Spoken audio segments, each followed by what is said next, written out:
এক সাইকো যে কিনা মানুষকে ইলেকট্রিক চেয়ারে বসে শক দিয়ে মারতো, আর সেই ভিডিও সোশ্যাল মিডিয়ায় লাইভ করতো। আর ভিউ যত বাড়তো বিদ্যুতের ভোল্টেজও তখন তত বাড়তো। আর যখন ভিউ 2 মিলিয়ন হয়ে যেত তখন মারা যেত ভিকটিম। ওদের বাঁচা মারা পুরোটাই ছিল পাবলিকের হাতে। কিন্তু ভুলবশত লোকটি ফাতের প্রতিবেশী বোনকে মেরে ফেলে। ফাতে তার বোনের মৃত্যুর প্রতিশোধ নিতে তাণ্ডব লীলা শুরু করে দেয়। বলছিলাম সদ্য মুক্তিপ্রাপ্ত মুভি ফাতের কথা, তো বেশি কথা না বাড়িয়ে শুরু করা যাক আজকের ভিডিও।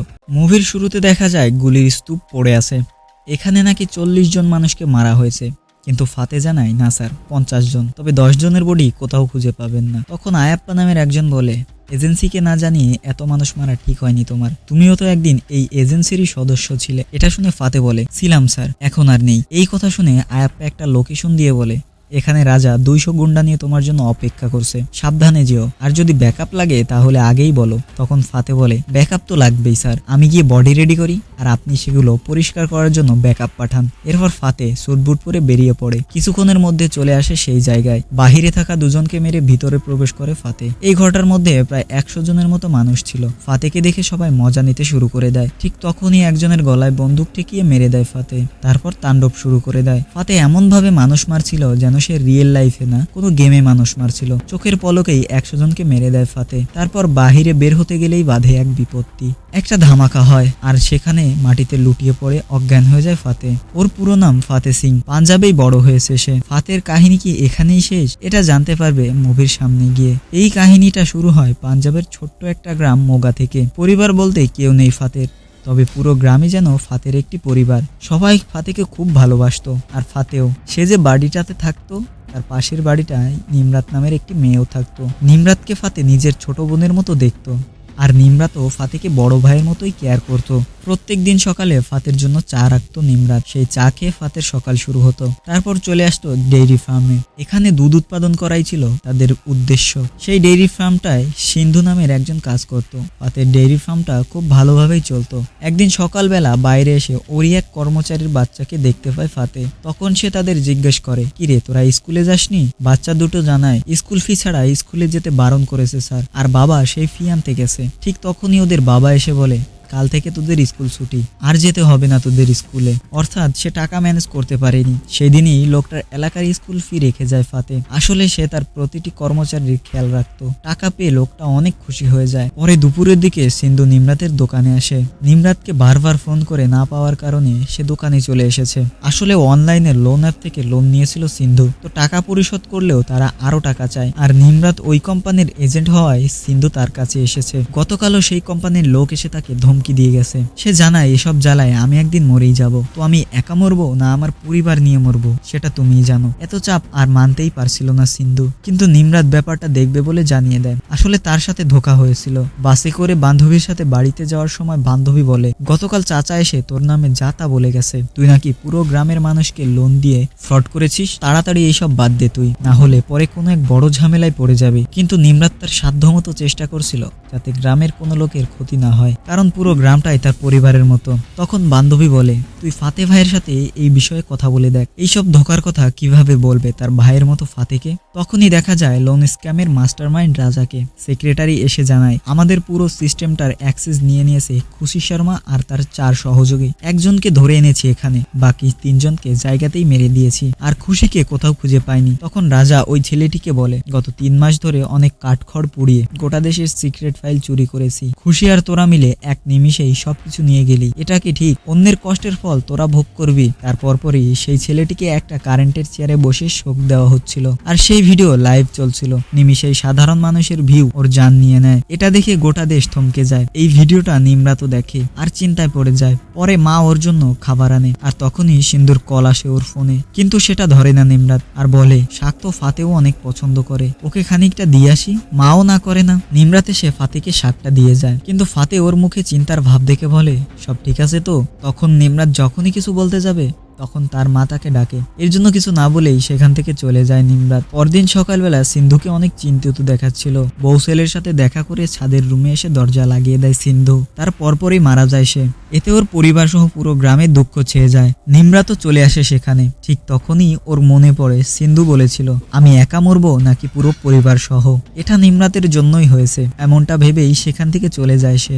আর খুশি শর্মাকে কল করে সাহায্য চায়। পাশ থেকে এই জিনিসটা লক্ষ্য করে ফাতে। পরদিন সকালে সে খেয়াল করে প্রত্যেক দিনের মতো আর চা নেই সেখানে। সাথে সাথে নিমরাতের বাড়িতে পুলিশ চলে আসে। সিন্ধু মারা যাওয়ার আগে নিমরাতের নাম লিখে গিয়েছিল নোটে। ও বাড়িতে আসলে থানায় নিয়ে আসবেন ওকে। এগুলো দেখে কিছুই বুঝতে পারে না ফাতে। পরে নিমরাতের দোকান সহায়কের কাছ থেকে জানতে পারে এই সমস্যা শুরু হয় যখন অনলাইন লোন অ্যাপের লোক দোকানে আসে। নিমরাত সেই লোন অ্যাপ থেকে লোন নিয়ে এজেন্ট হয়ে যায়। তারপর থেকে দোকানে লোকের লাইন লেগে যায়। গ্রামের অনেকেই নেয় এই লোন। তারপরেই শুরু হয় আসল সমস্যা। তখন ফাতে বুঝে যায় লোন অ্যাপ সম্পর্কে। এই অ্যাপ ডাউনলোড করতেই ফোনের অ্যাক্সেস পেয়ে যায় এই কোম্পানির লোক। তারপর তারা মানুষের গোপন তথ্য দিয়ে শুরু করে ধান্দা। এর পিছনে বড় কোনো গ্রুপ আছে বুঝতে পেরে যায় ফাতে। আর গোটা দেশের মানুষই হয়তোবা আস্তে আস্তে জড়িয়ে যাচ্ছে এই লোন অ্যাপের সাথে। দেশের জন্য গ্রাম ছাড়ার সময় হয়ে গেছে। পরদিনই ফাতে দিল্লি চলে আসে পুরো গ্রুপকে ধরতে আর নিমরাতকে খুঁজতে। নিমরাতের ফোনের কন্ট্যাক্ট লিস্ট থেকে খুশির নাম্বার পায় ফাতে। তখন খুশি বলে, নিমরাতের বিষয়ে জানতে চাইলে কাল আমার সাথে দেখা করো। পরদিনই ফাতে চলে আসে খুশির সাথে দেখা করতে।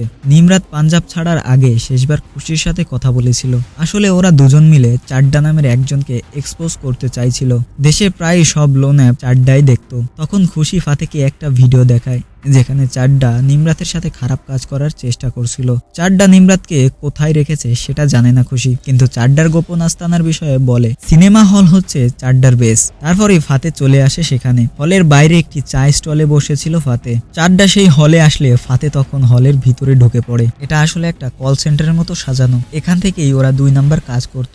ফাতে এসেই চাড্ডাকে নিমরাতের বিষয়ে জিজ্ঞাসা করে, কিন্তু কিছুই বলতে পারে না চাড্ডা। চাড্ডা তখন বলে, ঠিক আছে, খুঁজবো, যদি পাই তাহলে কয়েকদিন ব্যবহার করে তোকে দিয়ে দিব, এখন তুই যা। ফাতে সেখান থেকে দরজা পর্যন্ত যায়। সেখান থেকে বাইরে না গিয়ে দরজা বন্ধ করে ভিতরে আসে এবং তাণ্ডব শুরু করে দেয়। ওদেরকে পাখির মতো মারতে থাকে ফাতে। এক নিমিষেই সবাইকে মেরে দেয়। তখন চাড্ডা ওকে মাফ করে দিতে বললে ফাতে বলে, তোকে সুযোগ দিয়েছিলাম, কিন্তু এখন আর ওই অফার নেই। তোর অফারের মেয়াদ শেষ, সো কোনো লাভ নেই। মারা যায় চাড্ডা আর ওর ফোন থেকে সকল ডিটেলস নিয়ে নেয় ফাতে। তারপর সেখানে থাকা ফাতের সব ফিঙ্গারপ্রিন্ট মুছে ফেলে। বিকেলবেলা সেখানে অনেক পুলিশ আসে, কিন্তু কোনো কিছুই পায় না। তারা ফিঙ্গারপ্রিন্ট তো দূরের কথা, তারা সিসি ক্যামেরার ফুটেজও পায় না। পরে আশেপাশের সব বিল্ডিং এর ফুটেজ আনতে বলে। আর এই খবর রাজা পর্যন্ত পৌঁছাতে সময় লাগে না। তারপর লি নামের একজনকে পাঠায় সত্যপ্রকাশের কাছে চাড্ডার মৃত্যুর পিছনের রহস্য জানতে। এইদিকে ওই চা স্টলের ফুটেজ আসে পুলিশের হাতে। সেই ফুটেজে ফাতেকে দেখতে পায় ওরা। একই জায়গায় 4 ঘন্টা বসেছিল সে। তারপর ফাতেকে খুঁজতে বেরিয়ে পড়ে ওরা। এই পর্যায়ে এন্ট্রি নেয় সত্যপ্রকাশ। তখন লি ওর সাথে অনেক বাজে বিহেভ করে, যে বস তোমার উপর অনেক রেগে আছে, তুমি এখনো চাড্ডার খুনিকে খুঁজে পাওনি। এটা শুনে অনেক রেগে যায় প্রকাশ আর চপস্টিক দিয়ে মেরে ফেলে লিকে। আর অন্যজনকে বলে, আমার মিশন তোর বসের থেকেও অনেক বড়, তো আমার সাথে কথা বলতে হলে বুঝে শুনে কথা বলতে হবে। কিন্তু ওই লোকটা ক্যারাম খেলছিল। এটা দেখে প্রকাশ তাকে বলে, চল তোকে একটা বাঁচার সুযোগ দিলাম। এই গুটিটা তুই যদি ফেলতে পারিস তাহলে তুই বাঁচবি, আর যদি না ফেলতে পারিস তাহলে তুই মরবি। এটা শুনে অনেক থতমত খেয়ে যায় লোকটা আর গুটিটা মিস করে ফেলে। সাথে সাথে ওকেও মেরে দেয় প্রকাশ। এইদিকে দুজন পুলিশ ফাতেকে ফলো করছিল। পাশ থেকে লুকিয়ে একজন ছবিও তুলছিল। তখন তাকে দেখে ফেলে ফাতে আর বলে, সামনে থেকেও ছবি তুলতে পারেন, কোনো সমস্যা নেই। তারপর নিশীথ বিশ্বাস নামে একজন অফিসার বলে, তোকে কিভাবে খুঁজে বের করলাম এটা দেখে তুই শক খেয়ে গেছিস নাকি? কিন্তু ফাতে জানায়, স্যার এটা তো একদমই সহজ। ওই হলের পাশের দোকানে আমি টানা 4 ঘন্টা বসেছিলাম। সেখান থেকে আমার ছবি কালেক্ট করে ফেস রেজিগনেশন সফটওয়্যারের মাধ্যমে আমায় খুঁজে নাম্বার বের করেছেন আর সেটা ট্র্যাক করে চলে এসেছেন এখানে। তখন নিশীথ বলে, তখন ওখানে 4 ঘন্টা বসে কি করছিলি? উত্তরে ফাতে জানায়, আমার গ্রামের এক মেয়ে হারিয়ে গেছে, নাম নিমরাত। ওকে খুঁজতেই আমি দিল্লিতে এসেছি। আর ওই দোকানের চাটা কিন্তু অনেক মজা আছে স্যার, একদিন সময় পেলে ট্রাই করে দেখবেন। এইদিকে প্রকাশকে কল দেয় রাজা আর বলে, খুব তাড়াতাড়ি খুশিকে খুঁজতে হবে, আমাদের সব ফাইল ওর দখলে। আর রিসেন্টলি খুশির কন্ট্যাক্টে যে এসেছে সে নাকি চাড্ডার খুনের সাথে জড়িত, তাড়াতাড়ি একটু খোঁজ লাগাও তো। সন্ধ্যাবেলায় প্রকাশ কয়েকজন লোক পাঠায় ওই হোটেলে। যেখানে ফাতে আছে। ওদের আসার আভাস পেয়ে কেটে পড়ে ফাতে। সেখানে গিয়ে কাউকে পায় না ওরা, আর ওদেরকে গোপন ক্যামেরা দিয়ে দেখছিল ফাতে। এটার একটা স্ক্রিনশটও নিয়ে নেয় ফাতে। কিছুক্ষণ পরে খুশি ফাতের সাথে দেখা করতে আসে আর বলতে থাকে পাঞ্জাবের ডেইরি ফার্মে কাজ করা একজন দিল্লিতে আসে, চাড্ডার সম্পর্কে জিজ্ঞেস করে। এরপর তার সাথে দেখা করতে যায়। কয়েক ঘন্টা পরেই দেখা যায় চাড্ডা ও তার লোকেরা মারা গেছে। তুমি আসলে কে আর কি করো তুমি ফাতে? তখন তার কাহিনী বলতে শুরু করে ফাতে। আমি এক সরকারি এজেন্সির জন্য কাজ করতাম। এই কাজ বেসরকারি ভাবে করতে হতো আমাদের। যদি আমি কোনো মিশনে গিয়ে ধরা পড়ি তাহলে আমি ওদের কেউ না, আর যদি সফলও হই তবে কোনো মেডেল পাবো না। আমার জবটা ঠিক এমনই ছিল। একদিন ফাতে আসে এক গ্রুপের সাথে দেখা করতে। দেশের কিছু সিক্রেট ফাইল ছিল ওদের কাছে, সেগুলোই নিতে এসেছিল ফাতে। ওর হাতে একটা ব্যাগও ছিল, সেটার মধ্যে ছিল ধামাকা। 4 মিনিটের মধ্যে ড্রাইভটা না দিলে ফেটে যাবে ধামাকা, আর 300 মিটারের মধ্যে সবকিছু ধুলোতে পরিণত হবে। এই কথা শুনে ভয়ে তারা ড্রাইভটা দিয়ে দেয়। এরপরেও তাদের শেষ রক্ষা হয় না, ধামাকার শিকার হয় ওরা। গল্পটা শেষ হলে ফাতেকে বাসায় নিয়ে আসে খুশি। বাসায় আসার পরপরই ফাতে রাজা আর সত্যপ্রকাশের ব্যাপারে জানতে চায়। তখন খুশি বলে ওরা চাইনিজ সাইবার গুন্ডা, ওরা ইন্ডিয়ায় লোন অ্যাপ চালু করেছিল আর চাড্ডার মতো লোক দিয়ে পরিচালনা করত। এরা যদি এত বড় মাপের লোক হয় তাহলে এদের সাথে নিমরাতের কি সম্পর্ক জানতে চায় ফাতে। উত্তরে খুশি বলে নিমরাতের সাথে আমার সম্পর্ক থাকায় নিমরাতকে দিয়ে আমায় ধরতে চেয়েছিল। তারপরেই ঘরে একটা গোপন দরজা খুলে খুশি। দেখা যায় ভিতরে পুরো কম্পিউটারাইজ সিস্টেম। তারপর খুশির কিছু কলিগের সাথে পরিচয় করিয়ে দেয় ফাতেকে, আর হোটেলে আসা গুন্ডাদের ছবি মেয়েটিকে দিয়ে তাদের ডিটেলস জানতে চায়। মেয়েটি বলে অল্প কিছুক্ষণ সময় লাগবে। পরে ফাতে খেয়াল করে দেখে এদেরকে ধরার জন্য খুশি অনেক এভিডেন্স একত্রিত করেছে। রাতে দুজন 2 রুমে থাকে। খুশি ঘুমিয়ে পড়ে আর ফাতে রিসার্চ করতে থাকে। আসলে যারা সাইবার দুর্নীতি করে তাদের জাল অনেক দূর দিয়ে ছাড়ানো। মনে করেন আপনি ওদের শিকার হয়েছেন, তো আপনার কন্টাক্টে সবার ডিটেলস চলে যাবে ওদের কাছে। সেখানে থাকা অন্য সবার ডিটেলসও পেয়ে যাবে ওরা। যদি কেউ 40 জনের কন্ট্যাক্ট লিস্ট ফলো করে আর সবার কন্ট্যাক্ট লিস্টে মিনিমাম 50 জন করেও থাকে, তারপরেও প্রায় 5 কোটি মানুষের ডিটেলস পেয়ে যাবে ওরা। তো হয়তো আমাদের জানার অজান্তেই কেউ আমাদের ফলো করছে। আপনি তো মনের সুখে মোবাইল দেখছেন আর ওরা দেখছে আপনাকে। এগুলো চিন্তা করতে করতে সেখানেই ঘুমিয়ে যায় ফাতে।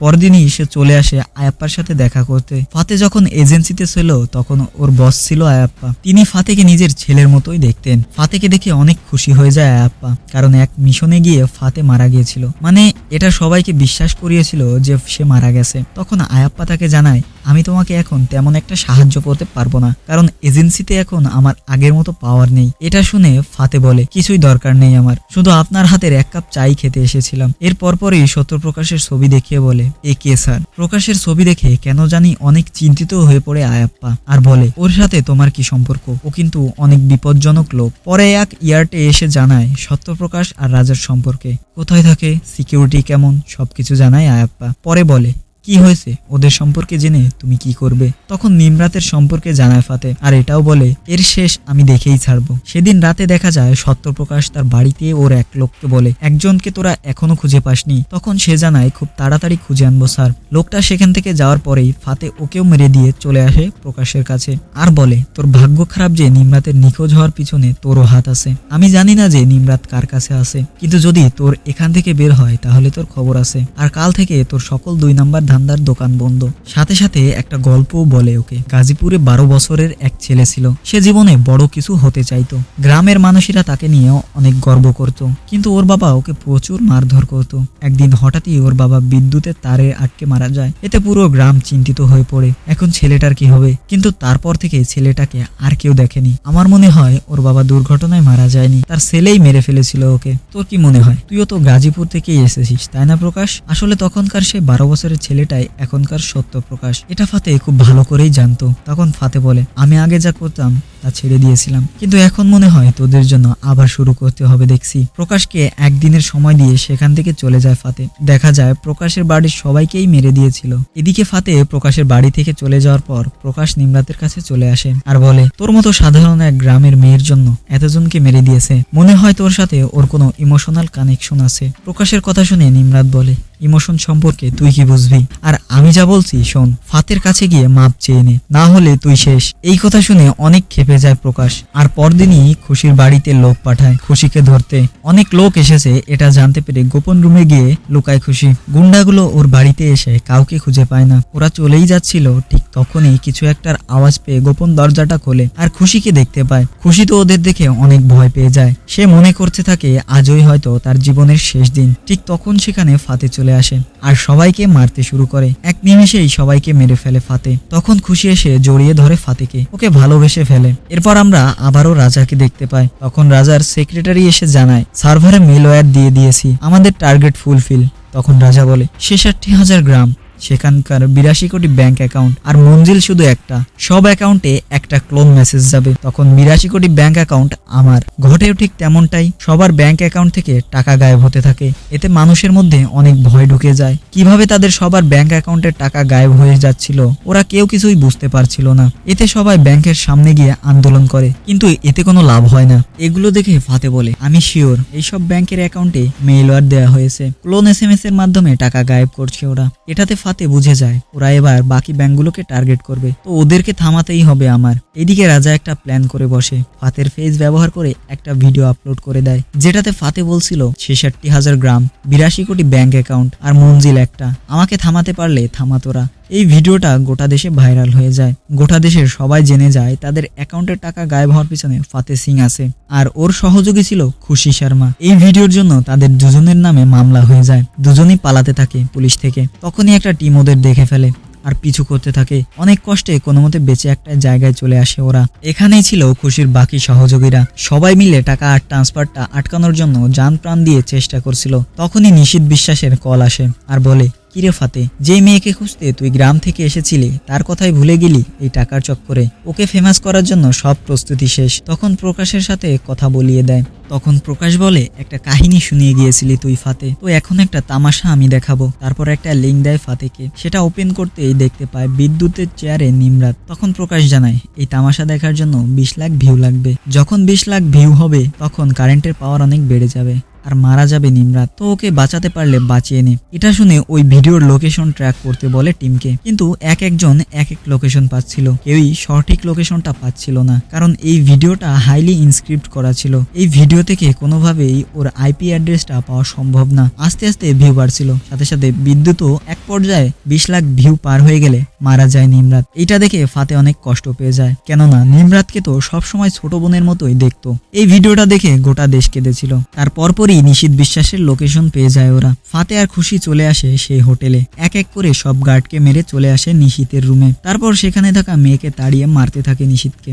এক ঝটকাতেই নিশীথকে মেরে ফেলে ফাতে। সেখান থেকে সোজা চলে আসে প্রকাশের আস্তানায়। পাশের বিল্ডিং এ একটি স্নাইপার সেট করে সবকিছু শিখিয়ে দেয় খুশিকে এভাবে গুলি করতে হয়। কিন্তু খুশি তো এটা আগে কখনো করেনি, আর সে জানায় যে এটা তার দ্বারা সম্ভব নয়। তারপরেও ওকে কাভার দিতে বলে চলে যায় ফাতে। সাথে সাথে এই গাড়ি নিয়ে এন্ট্রি নেয় প্রকাশের আস্তানায় আর গাড়ি দিয়ে পিষে মারতে থাকে এক একজনকে। তারপর বন্দুক হাতে যেতে থাকে উপরের দিকে। সবাইকে পাখির মতো মারছিল ফাতে। এতগুলো লোক যেন ফাতের কাছে কিছুই না। এইদিকে প্রথমবার গুলি করলে খুশি নিজেই পড়ে যায়, পরে ঠিকঠাক ভাবে কাভার দেয়। কয়েকজনকে মেরে সেও চলে আসে প্রকাশের আস্তানায় আর সার্ভার রুমে গিয়ে একটি চিপ লাগায়। ঠিক তখনই প্রকাশ এসে খুশিকে দেখে ফেলে আর খেয়াল করে দেখে ওদের সিস্টেম হ্যাক হয়ে গেছে আর খুশির সহযোগীরা ওদের অ্যাক্সেস পেয়ে গেছে। এর ফলে রাজার সিস্টেম ফ্রিজ হয়ে যায়, কোনো কিছুতেই ওরা অ্যাক্সেস নিতে পারছিল না। এটাতে অনেক রেগে গিয়ে প্রকাশ খুশিকে ধরে এনে ওই কারেন্টের চেয়ারে বসিয়ে দেয়। এবার খুশির পালা।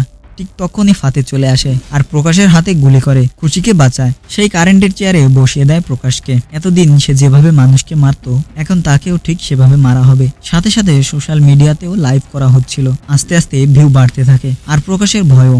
20 লাখ ভিউ হতেই মারা যায় প্রকাশ। এইদিকে এই সবকিছুই দেখছিল রাজা। পরে সেখান থেকে ফাতে সোজা চলে আসে রাজার আস্তানায়। সেখানে 200 লোক নিয়ে ফাতের জন্য অপেক্ষা করছিল রাজা। এখানে এসেই 100 জনকে এক নিমিষে মেরে দেয় ফাতে, যেটা সিনেমার শুরুতেই দেখা গিয়েছিল। তার পরপরই ধামাকার কবলে পড়ে যায় ফাতে। ফাতে অজ্ঞান হয়ে থাকলেও নিমরাতের কথা তার মাথা থেকে যাচ্ছিল না। তখন উঠে যায় ফাতে আর আবারও সামনের দিকে এগোতে থাকে। অনেক মানুষ আসে তাকে থামাতে, কিন্তু সবাইকে পাখির মতো মারছিল ফাতে। এতগুলো মানুষ যেন ফাতের হাতের ময়লা। চোখের পলকেই সবাইকে মেরে দেয় ফাতে। তখন দেখা যায় ফাতের তাণ্ডব লীলা। তারপর সবাইকে মেরে চলে আসে রাজার কাছে। তখন সেক্রেটারি রাজাকে বাহিরে রেখে দরজা লাগিয়ে দেয়, কিন্তু রাজা বলে এটা তো বুলেট প্রুফ না, আমার আগে তুই মরবি দেখিস। ঠিক তখনই ফাতে মেরে দেয় সেক্রেটারিকে। আর রাজা বলতে থাকে, তোমার মতো আমিও একই এজেন্সিতে কাজ করেছি, হঠাৎই একদিন বন্ধ করে দেওয়া হয় সেটা। এতদিন আমরা প্রয়োজনীয় ছিলাম আর এখন হয়ে গেছি ওদের বোঝা, এজন্যই আমি এসব কাজ করতে শুরু করে দিয়েছি।